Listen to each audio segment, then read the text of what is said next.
mando un gran abrazo desde Buenos Aires.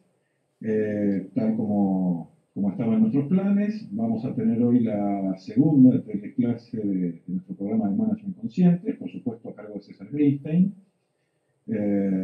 con quien ya lo dejaré en instantes. Pero bueno, además de darles la bienvenida y de hacer la presentación formal de la teleclase, quería contarles que, tal como es nuestro método, como venimos haciendo desde el principio del programa, primero César va a hacer su exposición y luego vamos a quedar habilitados para que ustedes hagan todas las preguntas que crean pertinentes o para debatir lo que ustedes consideren necesario de lo que hayan escuchado de la exposición de César, para lo cual vamos a tener dos formas de hacerlo. Una, ustedes verán que junto a la lista de asistentes que ustedes tienen a la vista, tienen a la izquierda una columna con algunos simbolitos, con algunos iconos. La que está a la izquierda de todos es el micrófono, y por allí, antes de los nombres de cada uno de ustedes, hay una manito. Eh, si ustedes apoyan el cursor del mouse sobre la manito, van a ver que dice mano levantada. Tanto allí, perdón, mejor dicho, no, en el panel de control, arriba y a la izquierda, donde está el icono de una flechita sobre fondo rojo para poder ver el panel, ocultar el panel de control, el micrófono, ahí va a haber una mano que tiene una flechita hacia arriba. Cuando la mano tiene una flechita hacia arriba, quiere decir que ustedes tienen la mano baja. Si ustedes cliquean ahí y la flecha se invierte, quiere decir que están levantando la mano y pidiendo la palabra. O sea, ustedes pueden anotarse ahí con el simple trámite de levantar la mano para que nosotros les habilitemos el micrófono y puedan hacer la pregunta y conversar con César. O también pueden escribirla, si quieren, incluso mismo durante la exposición de César, para no olvidarlo, en el chat, que ese sí está debajo de los nombres de ustedes. Así que bueno, nada, los dejo ya mismo con César. Después, cuando César termine su exposición, volveré a presentar las preguntas y a hacerles un par de avisos para ver cómo seguimos con el programa. Adelante entonces, profe. Gracias, Ale. Aquí estamos. Buenas noches a todos. ¿Cómo están? Espero que estén todos muy bien. Y bueno, listos para arrancar con nuestra clase de hoy de Management Consciente.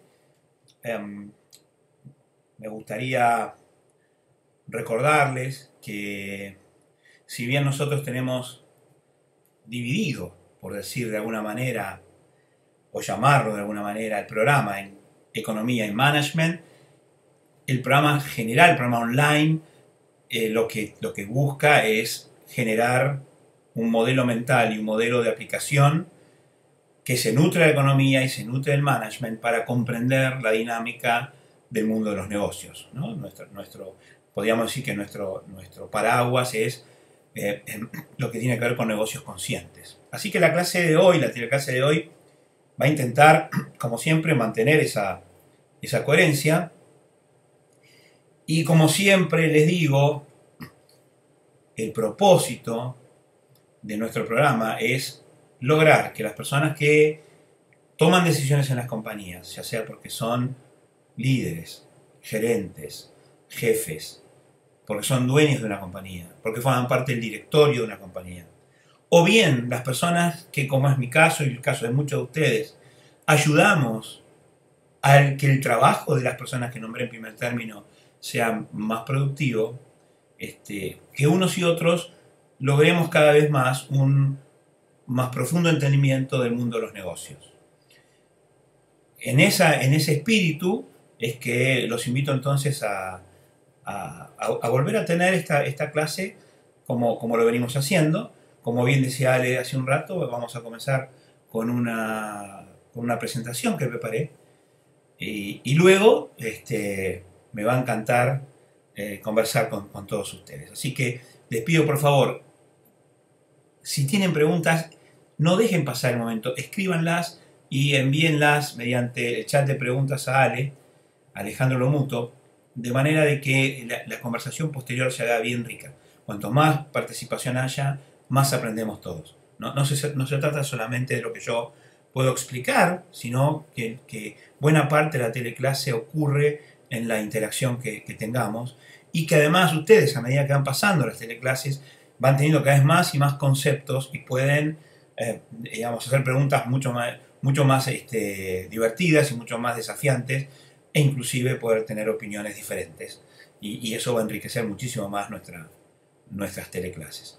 Así que lo que voy a hacer es por un ratito también salir de la pantalla para no provocar distracciones, y lo que vamos a hacer es ir directamente a la teleclase y a la presentación del día de hoy.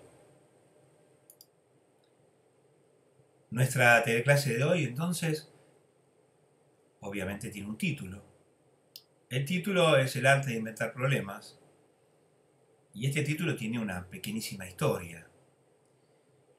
A lo largo de mi carrera como consultor y trabajando y ayudando a las compañías, o mejor dicho, a las personas que trabajan en las compañías a hacer su trabajo, y recordando siempre que el trabajo de las personas que se responsabilizan por las acciones en la compañía, aquellas que tienen más nivel de responsabilidad, o el trabajo de quienes, como muchos de nosotros, ayudamos a los managers a hacer su trabajo, los coaches profesionales de negocios.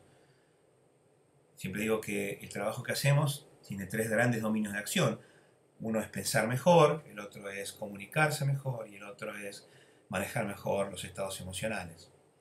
Pues bien, la teleclase de hoy tiene mucho que ver con el primero de estos dominios, con pensar mejor. Y dentro de esta parafernalia de herramientas, conceptos, prácticas y teorías que coadyuvan a lograr un mejor proceso de pensamiento, encontramos al arte de inventar problemas. Y este título, digo, tiene una historia porque surge de una pregunta que con cierta asiduidad he tenido la oportunidad de hacerle a muchos de mis amigos, a los managers. Ustedes saben que a lo largo de mi trabajo, de mi carrera, he tenido la oportunidad de conversar con miles de ellos. He tenido también la fortuna de que varios cientos se han convertido a lo largo del tiempo en mis amigos. Pero la pregunta que muchas veces les hago tiene que ver con la naturaleza de su trabajo. O sea, la pregunta es algo así como: ¿qué es lo que haces? Contame un poco más acerca de lo que haces, o qué es lo que vos crees que haces. Y cuando digo haces, es cuáles son tus responsabilidades, a qué te dedicas en la compañía. Y la respuesta, con todas las variedades que una respuesta puede tener, normalmente tiene que ver con que los gerentes me dicen: bueno, lo que yo hago es solucionar los problemas que surgen. En la compañía hay enorme cantidad de problemas, y lo que hay que hacer es solucionarlos.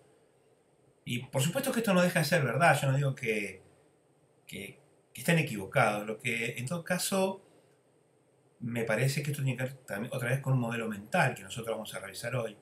En principio, un modelo mental que tiene que ver con que se le asigna a los problemas una cierta entidad, una cierta existencia independiente de las personas que dicen tener esos problemas. Y nosotros vamos a disputar esta idea. Y lo segundo tiene que ver con la figura que elegí, ¿no? Esta sensación de cierta importancia, ¿no? Este manager octopussy que necesita de varios brazos, pues son tantas sus responsabilidades, son tantos los problemas que tiene que solucionar. Eso le da cierta chapa de ser imprescindible, ¿no? Hasta he experimentado en presencia de esta respuesta la sensación de que la persona que me explicaba se sentía orgulloso de que no le alcancen los brazos. Decía: a mayor cantidad de problemas que tengo que solucionar, más imprescindible soy, y más necesidad tengo de desarrollar estos miembros adicionales que me permitan hacerme cargo de mi trabajo. Por supuesto, el resultado es inevitable. La persona solo tiene 2 brazos y una mente, y no da abasto. Pero más allá de que esto en algún momento también lo vamos a conversar, lo que a mí me importa hoy es hacer hincapié en el verbo solucionar. En realidad, lo que vamos a poner en dudas es si efectivamente el trabajo del manager es solucionar los problemas, ¿sí? ¿Soluciono los problemas? ¿O hay algo que es anterior? Y para ver si hay algo anterior, algo que nos permita entender la verdadera y profunda naturaleza del trabajo gerencial, y otra vez, cosa que debiera servirles a aquellas personas que hacen ese trabajo, como a aquellas personas que ayudamos a que ese trabajo sea realizado con efectividad. Tanto como coaches, o como managers, o como líderes, o como responsables, o como dueños de compañías, me parece que es importante entender la profunda naturaleza del trabajo gerencial, que comienza con este pensar mejor, y dentro de este pensar mejor, comienza con esta cuestión de revisar si efectivamente los managers solucionan problemas o hacen algo que es anterior, algo que precede a la solución del problema. Para eso entonces vamos a pensar en cómo es el proceso, ¿no? Y el proceso comienza con un manager, este hombrecito que está ahí rascándose la cabeza, y que de pronto visualiza algo que tiene una forma que resulta imposible de comprender del todo. Es una forma bastante difícil de encajar en lo que ya conoce. Es lo que podríamos decir una situación nueva. Toda situación nueva se presenta ante las personas, no solamente ante los managers, sino ante las personas, de difícil forma de poder darse cuenta de cuál es de verdad su silueta. Es como que tiene contornos poco específicos y es lo que nosotros llamamos, estamos metidos en un lío, ¿no? Un lío, en una... Todavía ni siquiera es un problema, es apenas un lío. No sé bien qué pasa, estoy confundido. Esto es nuevo, la incertidumbre, la novedad, lo imprevisto, se presentan de una manera que es muy difícil de asir. Y es por eso que yo elegí esta imagen donde lo tenemos aquí al hombre atribulado, rascándose la cabeza y observando algo que todavía no logra definitivamente encajar dentro de una forma que le resulte un poco más conocida. Entonces lo interesante también es ver, bueno, qué hace la persona ante esto. Y lo primero que hace la persona, y por supuesto lo primero que hace un manager, le surge una pregunta. La pregunta es, ¿qué es esto? ¿De qué se trata esto? Es interesante ver que muchas veces esta pregunta ya es un avance fenomenal en el proceso de pensamiento. Hay algo que no alcanzo a comprender del todo, hay algo que me confunde, y aquí aparece la primera cuestión que tiene que ver con el arte de inventar problemas, ¿no? Que es, ¿cuál es mi reacción? Aparece la pregunta y obviamente no tengo una respuesta, porque ni siquiera todavía sé muy bien de qué se trata el fenómeno al que me enfrento. Y las posiciones aquí básicas son dos. Por un lado hay personas que se encuentran tremendamente a disgusto ante la pregunta, porque tienen el modelo mental de que una pregunta es algo que debe ser respondido con inmediatez. Tengo una pregunta y me molesta tener una pregunta sin tener una respuesta, porque hemos aprendido que las preguntas están para ser contestadas. Y por supuesto que las preguntas necesitan de una respuesta para alcanzar la efectividad, pero también necesitan muchas veces de un análisis de la pregunta. Porque puede ocurrir que esta es una pregunta nueva, una pregunta que me quite, que me saque de ciertos espacios de ceguera, de aquello que ni siquiera yo sabía que no sabía, y que necesito de alguna manera explorar con profundidad antes de encontrar una respuesta, porque es absolutamente nuevo. Nunca me había hecho esta pregunta, ni siquiera sabía que era posible hacerme esta pregunta, porque ni siquiera conocía el dominio en el cual esta pregunta es posible. De allí la forma amorfa, si se me permite el oxímoron, del dibujito que yo había hecho, ese dibujito celeste de la primera, de la filmina anterior. Entonces esta forma imposible de asir nos deposita en una pregunta que muchas veces nos saca de un espacio de ceguera. Es algo absolutamente nuevo. Ni siquiera lo habíamos podido preguntar. quiero hacer aquí una pequeña digresión. En el modelo mental de aprendizaje que en management consciente y en conversar, en mi tecnología, manejamos, las tres posibilidades de conocimiento son la ceguera, no sé que no sé, la ignorancia, sé que sé, y la sabiduría, perdón, la ignorancia, sé que no sé, y la sabiduría, sé que sé. Y el primer paso para poder llegar a la sabiduría no es simplemente contestar preguntas que ya tengo, que sería, sé que no sé, encuentro la respuesta, pero porque ya tenía la pregunta, y paso a la sabiduría. Lo que realmente expande la sabiduría de la persona es poder hacerse nuevas preguntas, que normalmente ocurren ante estos hechos imprevistos muy difíciles de decir, imposibles de decir, como nuestro dibujito celeste, que nos remite a nuevas preguntas. Y cuando tengo esta pregunta me doy cuenta que había cosas que ni siquiera sabía que no sabía. Pero esta pregunta me permite ahora saber que ya sé que no sé. Es decir, he aumentado el espacio de mi ignorancia. Al primero lo llamamos la ceguera, al segundo la ignorancia, al tercero la sabiduría. Si yo paso de la ceguera, no sé que no sé, a la ignorancia, sé que no sé, habré aumentado mis posibilidades de conocimiento. Por lo tanto, esta es la bella paradoja del hombre o mujer de conocimiento. Para volverse más sabio, primero tiene que volverse más ignorante. Y si vuelve más ignorante, cuidando esa pregunta que le ha surgido a partir de un imprevisto, de algo nuevo, de algo que no esperaba, que lo saca de su ceguera y lo pone ahora en un espacio de ignorancia, donde ahora las acciones para aprender se vuelven posibles.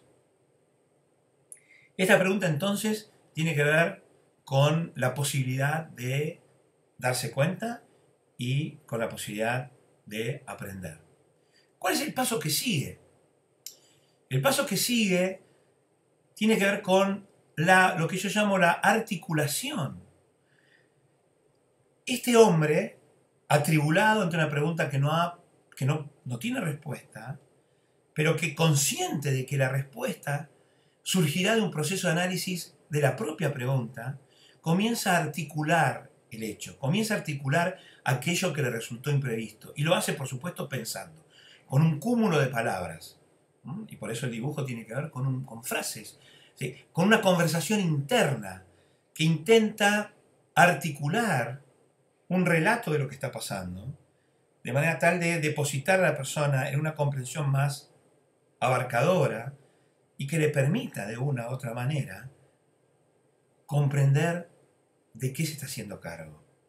Esta articulación, que es siempre una articulación narrativa y que ocurre, como siempre digo yo, en principio en soledad, lo deposita finalmente en algo así como encajar aquella cosa imprevista, empezar a comprender, a ponerle un marco. Ese marco surge no de la casualidad, ese marco surge no de algo que preexistía al proceso de reflexión, sino que como resultado de un proceso de reflexión que fue gatillado por un imprevisto, que continuó con una pregunta, y pregunta que depositó a la persona en una reflexión, en una articulación, termina dando como resultado la aparición de un problema. Y por eso que nosotros decimos que lo primero que hace un manager, antes que solucionar el problema, es articular un problema, es inventarlo. El problema no existía. Y quiero decir aquí una cosa importante. No estamos diciendo que los problemas no existen. Lo que estamos diciendo es que los problemas no tienen una entidad independiente de la persona para quien esa situación es un problema. No estoy diciendo que los problemas no existen y que las personas, cuando se inventan un problema, es que están haciendo una especie de paranoia sobre algo que no existe. Los problemas existen como existen las ideas. ¿Quién puede negar que las ideas existen? Las ideas existen, son absolutamente indivisibles de las personas que las cobijan. Pues lo mismo ocurre con los problemas. Los problemas no dejan de ser una idea, en todo caso, una idea problemática. Pero quiero hacer hincapié en el marco. O sea, el proceso de crear un problema tiene que ver con encajar esa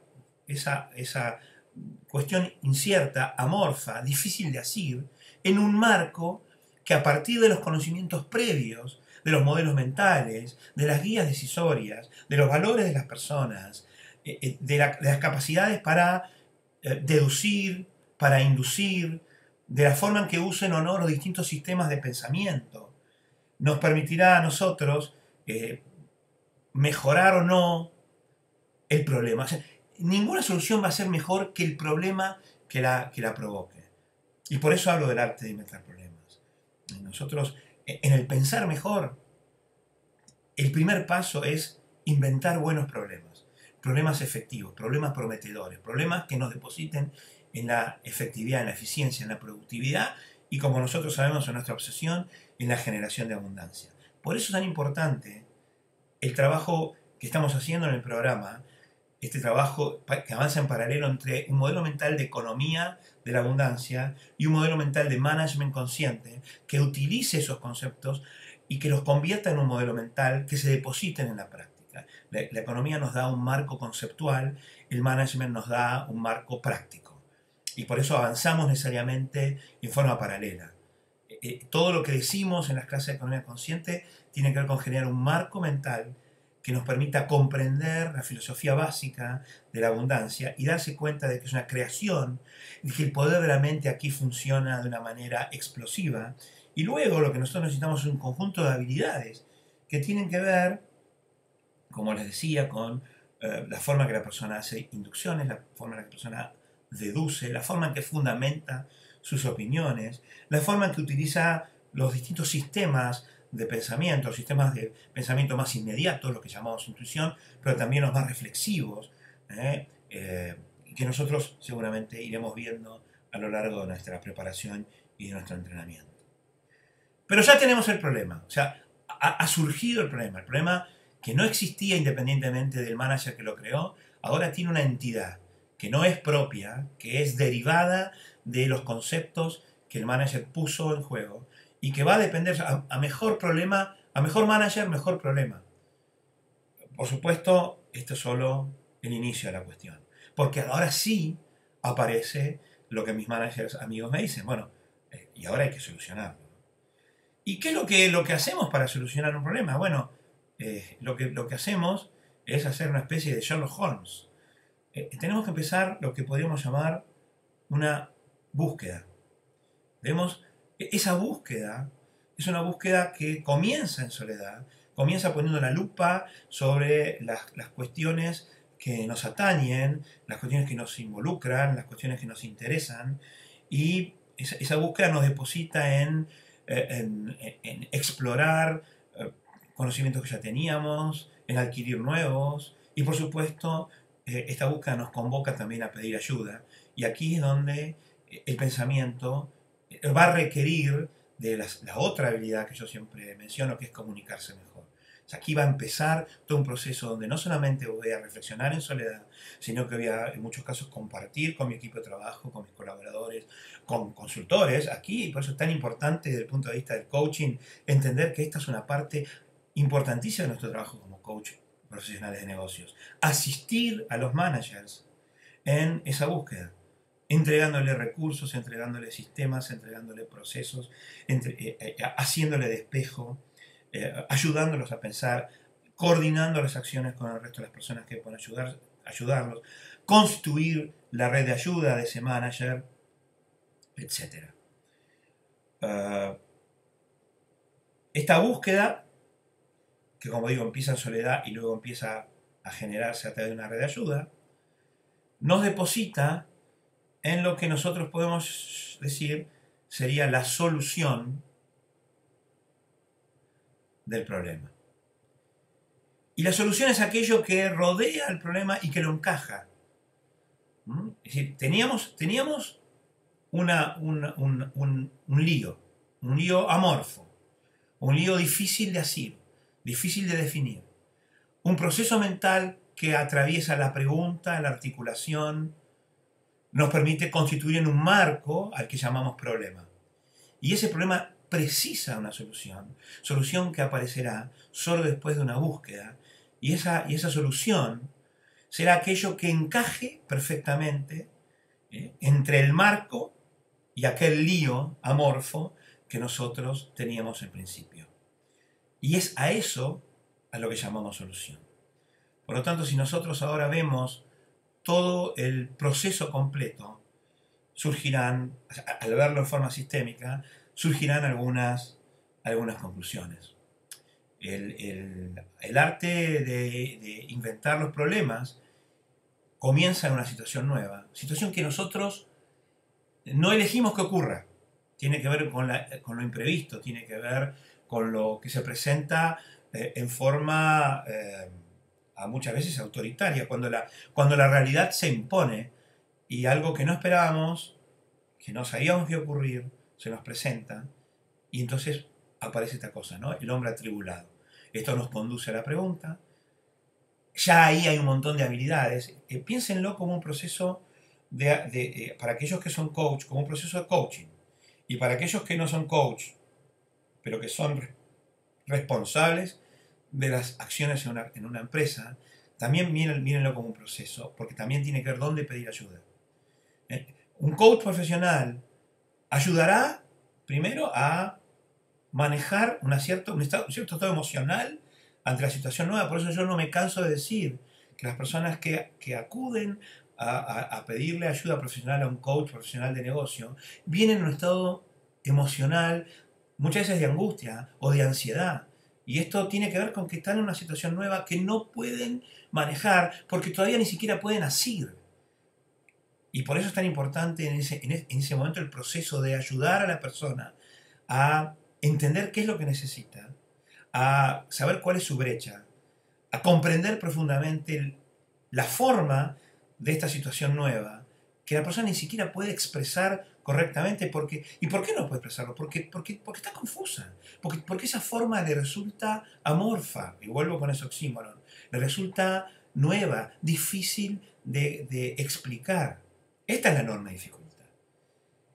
Y por eso el proceso nos deposita rápidamente en preguntas. El indagar productivo es ayudar a que la persona que tiene esta situación nueva, que la padece por ahora, pueda hacerse un conjunto de preguntas que aclararán, por lo menos, los intereses de los que se hace cargo y por qué esto es para él un lío, por qué esto para él es una situación de reflexión. Aquellos que conocen ontología del lenguaje dirían por qué para ellos es un quiebre, ¿no?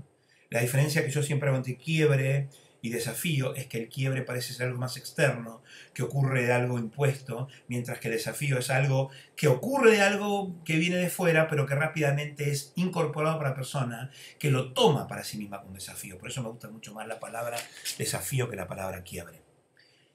Ahora, este desafío hace que la persona articule. La pregunta debidamente analizada nos deposita en determinadas respuestas.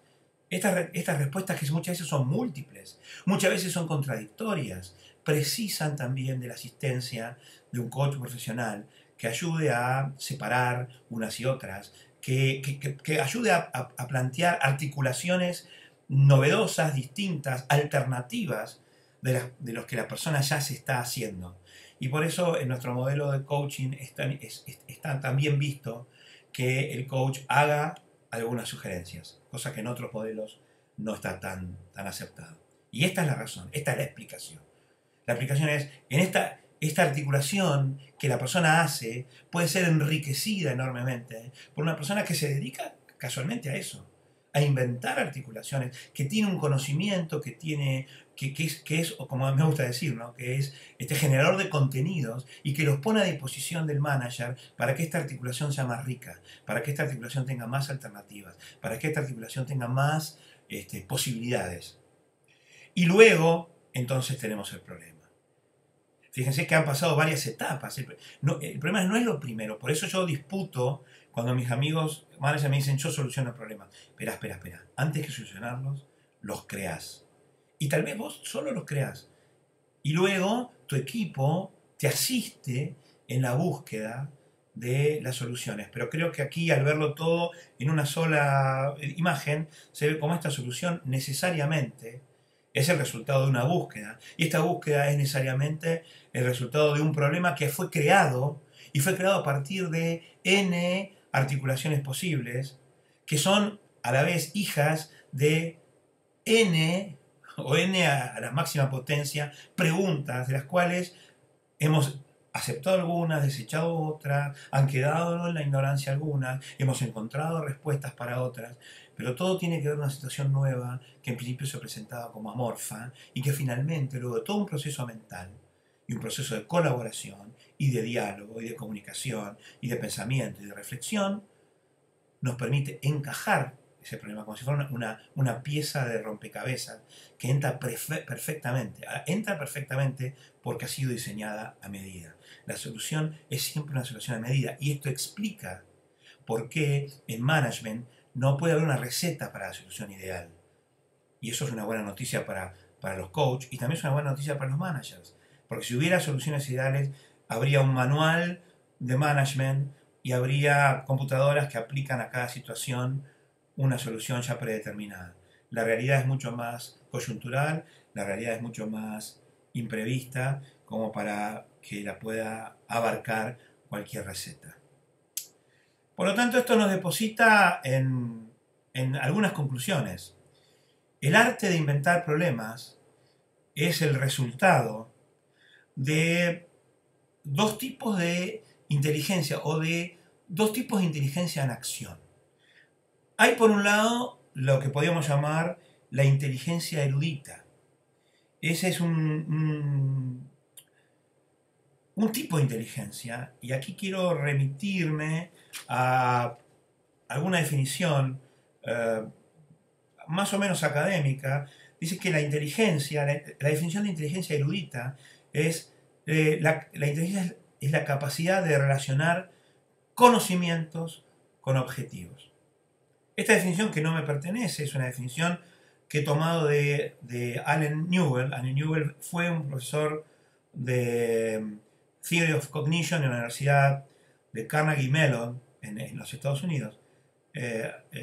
Newell murió en el año 1992, pero él era un experto en todo lo que tenía que ver con en aquel momento la incipiente ciencia de la computación, ¿no? la Computer and Cognition Science. Y él elaboró esta definición, que repito, es inteligencia, capacidad de relacionar conocimiento con objetivos. Y esto podría ser una primera aproximación a una definición de inteligencia erudita, ¿no? Es decir, una inteligencia que toma los datos de la realidad circundante y relaciona aquello que pasa, la información filtrada por los conocimientos, con los objetivos que la persona tiene. Ahora, el arte de inventar problemas no es el resultado solamente de la inteligencia erudita, sino que es el resultado de la suma de lo que nosotros podemos llamar la inteligencia erudita más la inteligencia creadora. ¿Por qué digo la inteligencia creadora? Porque como ustedes han visto, hay mucho de creación en el proceso de inventar los problemas. Hay una impronta personal que no tiene que ver con algo que está fuera de cada uno de nosotros, sino que es una inteligencia mucho más, si se quiere, más customizada, más personalizada. José Marina tiene una definición o más bien una pregunta cuando dice que pareciera que cuando uno resuelve problemas utiliza los conocimientos que tiene para poder hacerse cargo de ciertas situaciones. Y dice, sin embargo, esta definición me resulta incompleta. ¿Y por qué una cosa tan lógica me resulta incompleta? Y lo que dice Marina es porque parece dejar de lado, dejar fuera, que los seres humanos somos inteligentes captadores de información. Pareciera que la definición de inteligencia erudita habla de una información que está allí y de unos objetivos, y todo lo que hacen los seres humanos es tomar esa información y relacionarlo. Dice, suena lógico, pero todavía hay algo que me falta. Deja afuera esta cosa de inteligentes captadores de información. Entonces, lo que nosotros tal vez tengamos que hacer es reformular nuestras propias definiciones de inteligencia. Y nosotros podemos decir que hay una inteligencia erudita a la que podríamos llamar la capacidad de distinguir las partes que constituyen un fenómeno o proceso. Pero no solamente de constituir, sino también de constituir y de relacionar ese conocimiento adquirido con los objetivos que responden al propio interés. Si aquí las palabras importantes son, a ver, veamos juntos, capacidad de distinguir las partes constitutivas de un fenómeno o proceso. Sí, hay una capacidad de hacer distinciones. La inteligencia tiene que ver con la capacidad de hacer distinciones. La diferencia entre un experto relojero y yo es que cuando, no ahora porque los relojes son de cuarzo, pero cuando los relojes eran relojes suizos de precisión y tenían engranajes, si yo abría un reloj por la parte de atrás, veía una amalgama de engranajes absolutamente incomprensible. No podía distinguir nada allí. Un relojero distingue las partes que constituyen, les puede dar nombre, sabe cómo se relacionan. Entonces, la inteligencia erudita es esa capacidad de distinguir las partes. No olviden esta competencia. Es muy importante aquí la palabra distinguir. A nosotros como managers o como coach, tener cada vez más distinciones y ayudar a las personas a hacer distinciones aumenta la inteligencia de la persona. La persona puede ser más inteligente a medida que es capaz de hacer más distinciones. Y no olviden, esas distinciones se hacen siempre en el lenguaje. Y es por eso que el lenguaje es el paradigma, tal vez el mayor de los paradigmas, y tenemos que trabajar tanto sobre ampliar permanentemente nuestro lenguaje. Entonces, esta capacidad de distinguir las partes constitutivas de un fenómeno o proceso, pero no solamente eso, sino que es y de relacionar el conocimiento de esa manera adquirido, al haber distinguido las partes, con los objetivos que responden, y aquí viene otra parte muy importante de esta definición, al propio interés. Esta sería la definición, si se quiere, humildemente, mi definición de inteligencia erudita. Es decir, tomando la definición de Newell y llevándola a lo que tiene que ver con nuestra tecnología de conversar y todas nuestras herramientas de pensamiento y de negocios conscientes. Porque aquí lo que aparece es mi capacidad de distinguir y básicamente mi propio interés. Nunca debo olvidar eso, ¿no? Entonces, la inteligencia tiene que ya que ver con interés propio. Pero todavía es una inteligencia erudita, porque tiene que ver con cosas que están afuera y que yo relaciono con mi propio interés. Entonces, a esto le podemos sumar nuestra propia definición de inteligencia creadora. Porque de esa manera nosotros entenderemos profundamente qué significa el arte de inventar problemas. Que recuerden, es la suma de la inteligencia erudita que acabo de definir, más la inteligencia creadora. Por lo tanto, ¿cuál es nuestra definición de inteligencia creadora? Es la capacidad de distinguir las partes constitutivas de un fenómeno o proceso, como habíamos dicho hace un minuto, convertir ese hallazgo en información y de inventar los fines para los cuales dicha información resulta relevante. Si ustedes superponen la definición de inteligencia erudita que acabo de dar con esta inteligencia creadora, estoy seguro que podrán ver que esta segunda, de alguna manera, cobija y aumenta a la anterior. Porque sigue siendo una capacidad de distinguir. Inteligencia es siempre una capacidad de distinguir. Es más inteligente quien es capaz de hacer más distinciones, como primer paso, y luego es más inteligente quien toma esas distinciones, las convierte en información. ¿Sí? No es que hay información, convertimos la información, y si ustedes lo recuerdan, eso tiene que ver con el proceso de articulación. Cuando articulamos, convertimos esas distinciones que fuimos capaces de hacer y que, por supuesto, dependen del conocimiento previo y de las preguntas nuevas, las convertimos en información.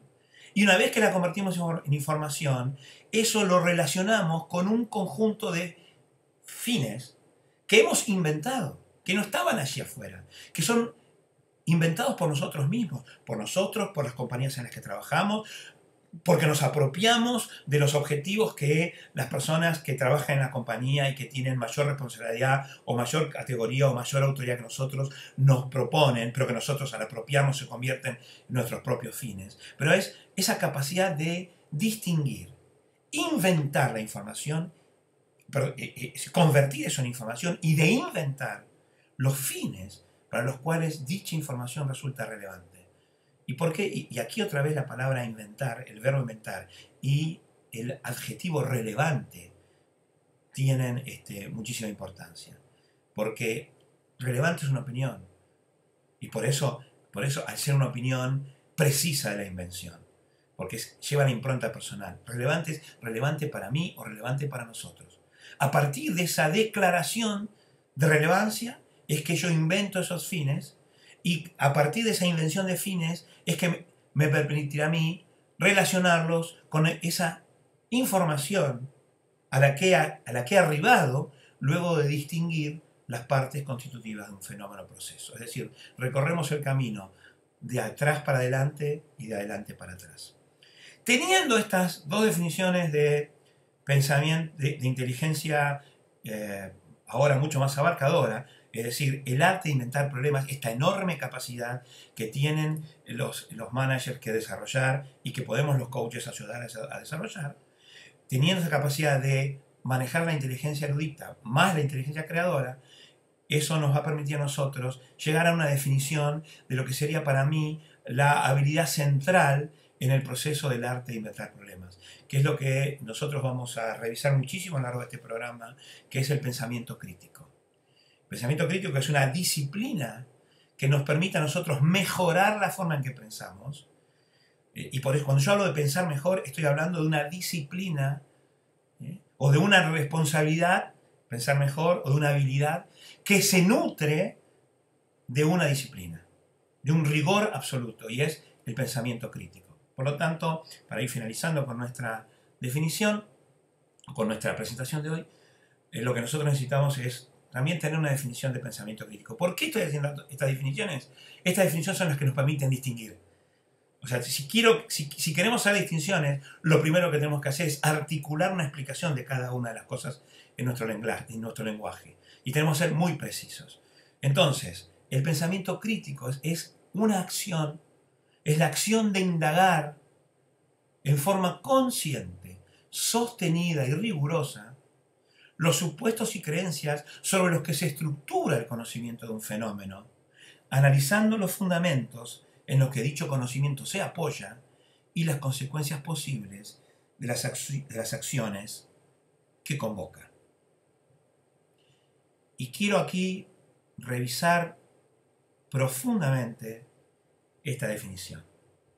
He destacado, para finalizar, esta es nuestra última filmina, y con esto después abriremos ya la conversación entre nosotros, las palabras que a mí me resultan clave. En primer lugar, el pensamiento crítico es una acción. No es inocente. Esta definición es una definición que me pertenece, de la cual me hago cargo. Después veremos si a ustedes les parece efectiva o no, y si les gusta o no. Pero esta es la definición de pensamiento crítico que yo tomo para cuando explico o cuando entreno a las personas en la habilidad de pensar mejor. Recuerden, una de las tres grandes habilidades, las tres grandes responsabilidades y habilidades de un manager. Y por supuesto también de un coach de negocios. Entonces, lo primero es una acción. Pensar es una acción humana. Pensar no es algo que está fuera del accionar. Como no hay un movimiento muscular, muchas veces nos cuesta trabajo entender que el pensamiento es una acción. Pero reivindicamos que el pensamiento es una acción. Es algo que se hace o no se hace. Y en tanto y en cuanto acción, es perfectible de mejoramiento. Este es el concepto importante. Después, filosóficamente, nosotros podemos hacer historia de la filosofía y darnos cuenta cómo esto en principio era aceptado y en algún momento de la historia se separa al pensamiento del resto de las acciones humanas, se lo eleva a una categoría superior y esto provocó en las compañías un estilo de management que es la separación entre los que piensan y los que hacen. Ahí es donde aparece el capataz mandatorio, donde aparece el sistema de mando y control. Es decir, cuidado que todo esto, que parece una cosa menor, separar el pensamiento del resto de las acciones nos conduce a un tipo de modelo de empresa que no es el que nosotros creemos que es más efectivo para generar abundancia. Por lo tanto, reivindicar que el pensamiento, en este caso el pensamiento crítico, es una acción, es de suma importancia para nosotros como coach o como managers. Es una acción de indagar, es decir, de preguntar, de explorar. Allí aparece Sherlock Holmes, ¿no? Allí aparece la búsqueda. Ahora, ¿de indagar de qué manera? Primero en forma consciente.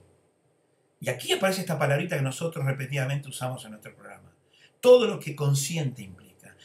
Consciente implica responsable, consciente implica en libertad, consciente implica en una rigurosidad que tiene que ver con con comprender profundamente el marco en el cual ese proceso de pensamiento está ocurriendo.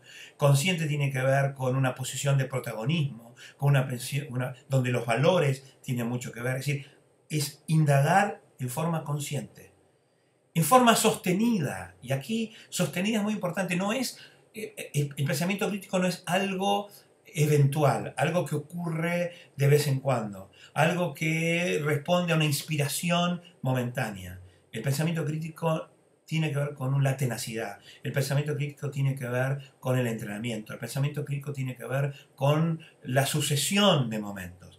Es un proceso, no es una inspiración momentánea. Por eso es consciente, no ocurre casualmente y no ocurre de vez en cuando. Es una pericia que se obtiene a partir del entrenamiento. Entonces es consciente, es sostenida y es rigurosa. ¿Por qué rigurosa? Porque tiene que ver con ciencia, tiene que ver con teoría, tiene que ver con práctica, tiene que ver con conocimiento, tiene que ver con explorar a partir de conocimientos y que por supuesto esa rigurosidad también es entrenada. Es más riguroso quien tiene más conocimientos y que además los aplica. Entonces, es una acción de indagar en forma consciente, sostenida y rigurosa, y nosotros en este programa estamos haciendo mucho para que sea consciente, sostenida y rigurosa. ¿Indagar qué cosa? Los supuestos y creencias. Fíjense que aquí supuestos y creencias lo he puesto intencionadamente porque también en nuestra definición de modelo mental hablamos de los supuestos y creencias profundamente arraigados que determinan cómo vemos el mundo y cómo tomamos acciones en él. Por lo tanto, cuando yo digo que el pensamiento crítico indaga en los supuestos y creencias, lo que estoy diciendo es indaga en los modelos mentales. Porque los supuestos y creencias sobre los que se estructura el conocimiento de un fenómeno son nada más ni nada menos que nuestros modelos mentales, que debemos revisar, que debemos mejorar, que debemos hacer más efectivos, que debemos hacer más productivos, que debemos ser más eficientes. ¿De qué manera lo hacemos? Analizando los fundamentos. Y aquí todo lo que nosotros conocemos de nuestras habilidades conversacionales. Aquí la ontología del lenguaje tiene un papel importante. Yo la reivindico aquí. Por eso esta extraña a veces dicotomía entre que si las personas que provienen de la ontología o que no provienen de la ontología y que por lo tanto, cuidado con esto, la ontología es una ciencia. La ontología es una ciencia auxiliar extraordinaria del management. No lo explica todo. Y por eso quien quiere hacer management o quien quiere hacer coaching de negocios, munido solamente de la herramienta ontológica, no le alcanza. No le alcanza porque no puede abarcarlo todo. Ahora, es absolutamente necesaria. Debemos convocar a todos los conocimientos que tenemos, porque aquí en todo lo que tiene que ver con qué es lo que se fundamenta. Se fundamentan las opiniones. Y el proceso riguroso de fundamentación de las opiniones es absolutamente esencial en el proceso del pensamiento crítico y la herramienta teórica fundamental para el buen desarrollo del management. Entonces, es analizando los fundamentos en los que dicho conocimiento se apoya. Apoyamos el conocimiento en un conjunto de fundamentos. Estos fundamentos pueden cambiar, porque las opiniones pueden cambiar. Y por lo tanto, hay una dinámica permanente de revisión, es lo que nos permite a nosotros, y quienes están escuchando esto están adivinando la enorme oportunidad que hay aquí para el coaching. Cuando ayudamos a las personas a fundamentar y muchas veces a dejar de fundamentar de una manera y pasar a fundamentar de otra, con lo cual su opinión cambia, y cuando cambian sus opiniones de posibilidades. Y eso es lo que finalmente hace un coach, abrir espacio de posibilidades. ¿Y cómo lo hace? A través, fundamentalmente, por lo menos en principio, con el pensamiento crítico. Entonces reviso, acción de indagar en forma consciente, sostenida y rigurosa, los supuestos y creencias sobre los que se estructura el conocimiento de un fenómeno, analizando los fundamentos en lo que dicho fenómeno, en lo que dicho conocimiento se apoya, y aquí viene una cosa importante, la ética y la responsabilidad, y las consecuencias posibles de las acciones que convoca. Y aquí me parece importante, porque aquí en esta definición de pensamiento crítico, creo advertir, ustedes luego me ayudarán a ver si estoy en lo cierto, hemos de alguna manera resumido o incluido muchísimo de lo que nosotros aprendemos en nuestra teoría de negocios conscientes. Y es hacernos cargo no solamente de lo que sabemos y lo que queremos lograr, sino también a través de nuestras acciones, de las consecuencias posibles de las acciones que convocan. Por lo tanto, nosotros con esto estamos finalizando. Ahora vamos a abrir la charla a preguntas, pero me quedo con esta definición que por supuesto ustedes van a poder revisar todas las veces que quieran y que nos va a permitir a nosotros mejorar la manera en que pensamos. El pensamiento crítico es una disciplina dentro de las herramientas de management a la que debemos acudir en forma absolutamente perentoria. Por lo menos así es como lo veo. Con esto finalizamos entonces la presentación y por supuesto ahora estaremos listos y preparados para escuchar las preguntas. Es de alguien que evidentemente ha leído Abracadabra, perdón, que ha leído Conversar. También alguno creo que ya leyó Abracadabra. Me ponías contento si leía Abracadabra. Claro. Pero es de alguien que leyó Conversar y que a partir del título de la exposición y de lo que decías al principio, pedía que en todo caso te extendieras un poco más o explicaras un poco mejor aquello que decís en el libro en relación con que los problemas son articulaciones del lenguaje, articulaciones discursivas y no realidades que podemos observar. Ok. A ver, me parece importantísima esta pregunta. No, discúlpame, dame un instante antes. Quería recordarles a todos que en el panel de control tienen el icono de la manito para en todo caso, hacernos notar que quieren hacer una pregunta. Si no, también pueden escribirla, por supuesto, naturalmente, por el chat, pero bueno, ya estamos en la etapa interactiva de la teleclase, así que si quieren pueden hacerlo directamente con la manito. Perfecto. Gracias, Ale. A ver, claro, cuando yo digo que los problemas no son entidades que existen por sí solas, lo que estoy tratando de exponer, y que esto es un punto muy importante para nosotros, otra vez, nuestra audiencia se compone por personas que son coach y que queremos mejorar nuestra competencia para intervenir como coach organizacionales. Pero también hay personas que no son coach y que les interesan las herramientas de coaching porque creen advertir que esto mejoraría su efectividad y su eficiencia en tanto en cuanto managers, gerentes, responsables, personas que manejan su propio negocio personal, etc. Entonces, hacer hincapié en que todo problema es, voy a hacer una cosa que es, tal vez, no digo que ajena al entendimiento común, pero que puede ser un poco revulsiva. Problema es una opinión. Cuando yo digo que algo es un problema, yo no estoy hablando de algo que es externo a mí y que puedo describir en base a observaciones. Lo que yo puedo hacer es distinguir con observaciones las partes constitutivas de eso que al articularlo de una manera determinada, dado mis propios objetivos, dado mis propios fines, dado mis propios intereses, se convierte para mí en un problema. Y esto da un enorme espacio para la posibilidad del coaching y para la posibilidad del management. Las empresas tienen los problemas que ellas mismas se crean. Las personas tenemos los problemas que nosotros mismos nos creamos. Y esto no quiere decir, por eso decía hace un ratito durante la presentación, que seamos paranoicos, que estemos locos y que tenemos problemas porque queremos. Aunque en el fondo sí tenemos problemas porque queremos. Porque si no quisiéramos en el sentido de desear, en el sentido de tener una brecha, en el sentido de imaginar un futuro mejor para nosotros, en el sentido de ser más efectivos, más eficientes, si no quisiéramos, si no deseáramos, si no anheláramos, declararíamos también la absoluta obsolescencia de la posibilidad de los problemas.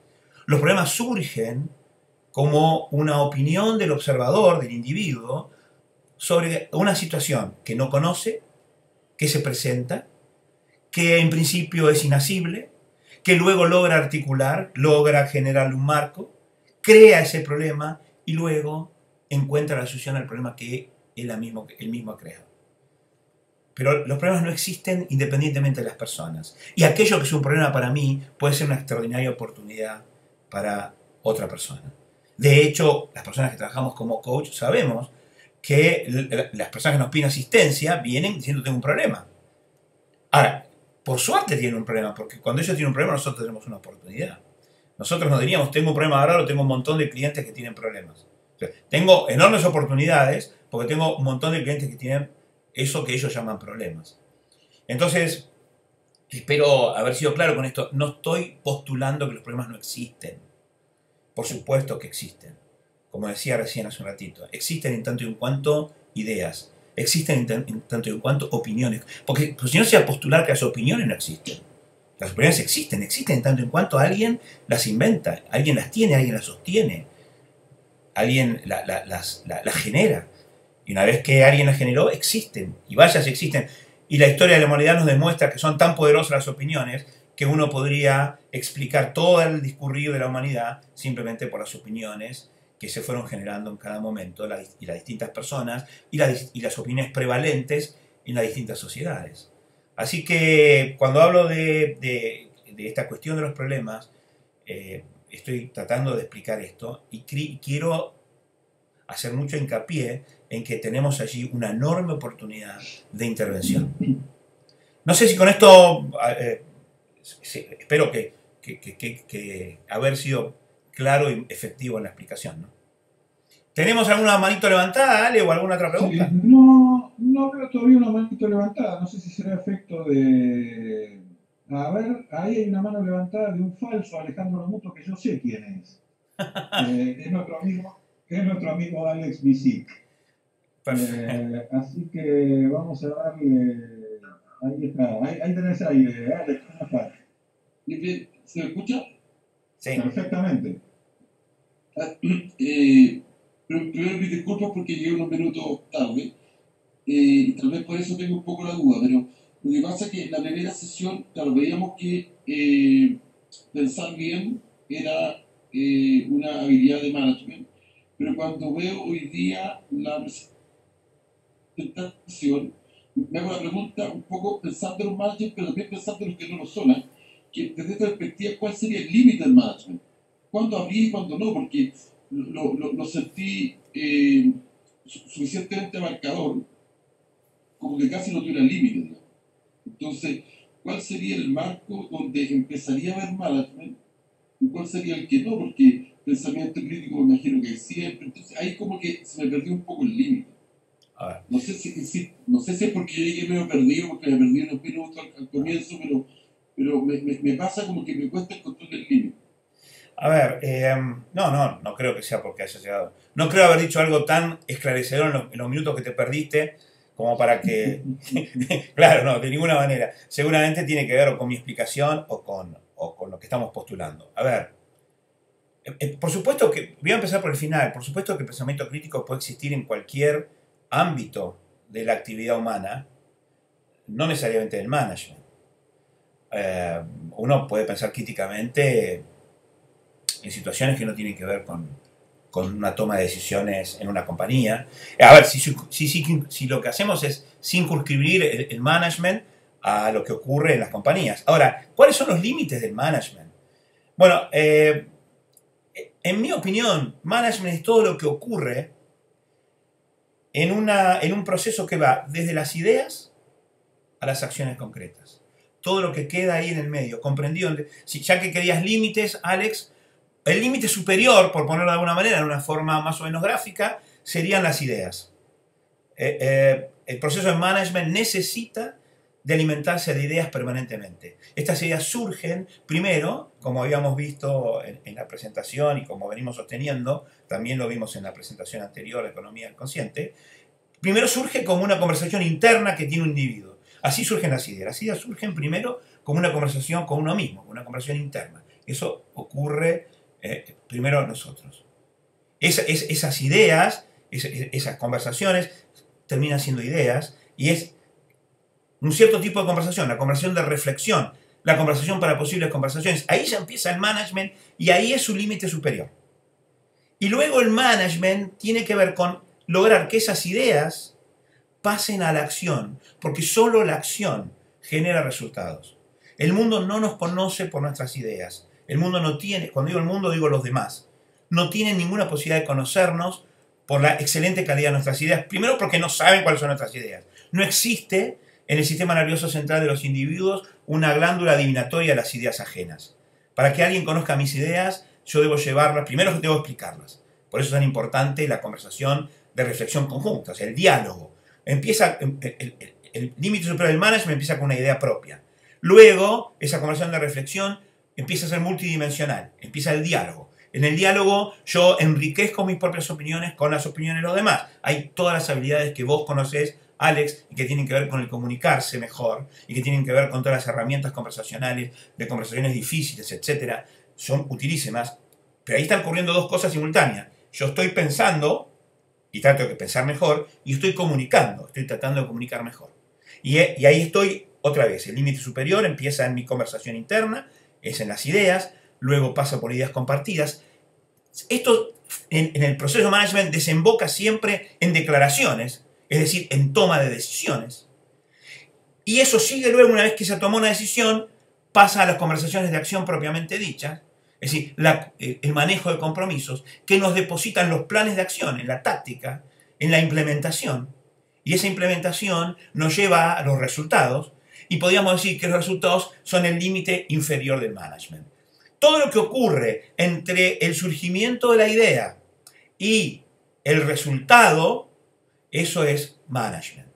Entonces, si estamos buscando un límite, espero poder haber sido claro en, por lo menos, cómo yo veo el proceso de management y cuáles son los límites. Por supuesto que los límites, sobre todo el límite superior, es lo suficientemente difuso, casualmente porque se trata de ideas. Pero cualquier cosa que tenga que ver con el surgimiento, el mejoramiento y la competencia para tener nuevas ideas, cuando luego lo voy a aplicar a un proceso de generación de resultados, ya tiene que ver con el management. Si yo me voy a quedar en el mundo de las ideas y voy a filosofar, seré un filósofo, no un manager. Y seguramente mis resultados estarán en otro lado, pero cuando yo aplico ese conocimiento y esa habilidad de pensar y de articular ideas, y otra vez, como límite superior, y después empiezo a hacer depositarlo a través de una conducción, a través de distintos tipos de conversaciones, desde la reflexión solitaria, pasando por el diálogo, pasando por las declaraciones, pasando por la coordinación de acciones, hasta alcanzar los resultados. Y cuando alcanzo resultados, reviso esos resultados, saco conclusiones de los resultados y vuelvo a empezar. Otra vez, vuelvo para arriba, vuelvo otra vez a las nuevas ideas. Y entonces vos ahí ves esa circularidad del management. Y esos dos son los dos límites. Por encima de las ideas, por debajo de los resultados. Todo lo que queda en el medio forma parte del management. Y todo lo que queda en el medio es para nosotros, coach, una extraordinaria oportunidad de intervención, porque tenemos herramientas para intervenir en cada una de estas etapas. Y cuanto más conozcamos de economía, y cuanto más conozcamos de management, y cuanto más conozcamos de pensamiento crítico, y cuanto más conozcamos de comunicación efectiva, y cuanto más conozcamos de habilidades emocionales, estaremos, como ves, atendiendo esas tres competencias básicas. Pensar mejor, comunicarse mejor y manejar mejor las emociones. Eso ocurre en un límite, en un territorio limitado por encima por las ideas y por debajo por los resultados. ¿Te aclara un poco el panorama esto, Alex? Perfectamente. Me parece súper gráfico mirarlo como un territorio que está circunscrito ahí. Ahora, las ideas las compartiría con los filósofos, pero no el propósito de lograr un resultado. O sea, en ese sentido sería como lo que me dijiste, ahí me separo del filósofo, digamos. Claro. En ese sentido. Claro.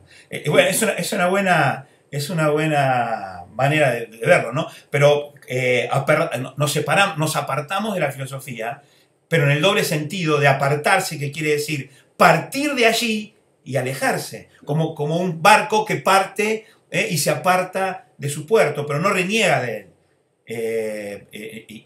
Y sigue, porque sabe que ahí está su origen, y su derrotero tiene que ver con aquellas ideas. Entonces, me parece muy buena, sí. Si nos quedamos en la conversación de reflexión permanente, pues seríamos más filósofos que managers. Y yo creo que esto tiene que ver con nuestro programa. ¿Y por qué nosotros estamos buscando? Porque queremos ser coaches de negocios, de alguna manera apartarnos de la filosofía, pero no apartarnos porque la denigramos o porque la consideramos sino No es porque... negar. Exactamente, nos nutrimos de ella y después miramos el mundo, como viste vos, un territorio, y decimos, bueno, aquí es donde yo quiero actuar. Yo quiero actuar, ¿te acordás lo que decíamos en la primera teleclase de economía, no? Actuar en la realidad concreta, ¿te acordás el correcaminos que de golpe se quedaba sin una realidad?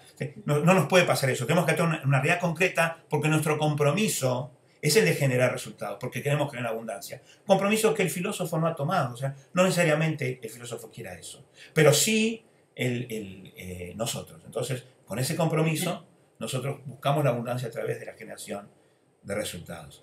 ¿Te parece bien? Muy bien, muchas gracias. Gracias, Alex. Buenísimo. ¿Qué más? Alex, Bien. ¿tenemos alguna otra pregunta? No veo otras manos levantadas. La única mano que quedó levantada es la de Alex. No veo otras manos levantadas. No sé si no hay preguntas. No. Voy y vengo por la lista de asistentes y no veo más manos levantadas. Ok. Entonces, Bueno, ser. mientras Sí. tanto, aprovecho para recordarles que el próximo jueves 26 de febrero, tendremos la Office Hour del mes de febrero, justamente, a la misma hora que hoy, a partir de las 10 de la noche, hora argentina. Ustedes saben que la Office Hour es un momento en el que César va a estar a disposición de todos ustedes, sin agenda fija, sin orden del día, digamos, para responder las dudas, consultas que cada uno de ustedes tenga en relación con esta última teleclase de Management Consciente, en relación con la teleclase de Economía Consciente que tuvimos la semana pasada, o en relación con cualquier otro asunto que se les ocurra. Es una hora y media, 2 horas, lo que haga falta, un rato con el profesor para consultarlo a agenda abierta, con tema libre, y recuerden, eso sí, que a diferencia de las teleclases, la Office Hour no se graba, así que o estamos ahí o nos la perdemos. Ale, yo lo que estoy haciendo es estoy habilitando los micrófonos de todos. Les aviso que estamos con micrófono abierto para... Sí, puede esto ensuciar un poco el ruido, pero sobre todo para saludarnos sobre el final y no quedar tan vacío cuando uno saluda. Entonces estamos terminando, yo estoy habilitando, el que quiere se deshabilita. Y si hay alguna pregunta ahora así sobre en el estribo, bueno, están todos con micrófono abierto y todo el mundo puede hacer alguna pregunta. Y si no, pues será el momento de saludarnos y de... Sí, déjame César decirles también que la grabación de esta clase, en la que tendremos especial cuidado en tratar de mejorar el audio, va a estar disponible seguramente durante el fin de semana. Y que la síntesis escrita de esta teleclase va a estar dentro de 2 semanas. La semana que viene lo que sí va a estar, lo que sí van a recibir todos los asistentes por correo electrónico, es la síntesis de la teleclase de la semana pasada sobre economía consciente, la segunda teleclase. Perfecto. Y sabemos que sobre finales... Los avisos, digo, y sobre finales del mes de marzo, cumpliendo con el compromiso que habíamos asumido en la segunda quincena de marzo, sobre finales de marzo estaremos entregando la revista Conciencia en los Negocios, que ya estamos, su primer número que ya estamos preparando. Muchachada, entonces son en Argentina las 23:10. Me encantaría escucharlos, aunque sea un segundo, saludando. Así que saber que están allí. Y como siempre digo, les mando un beso grande desde el sur de América del Sur. Y nos estamos viendo en las Office Hours del próximo jueves. Un beso grande para todos. Gracias por haber estado conmigo. Un beso grande. Gracias. Chao. Chao. Gracias.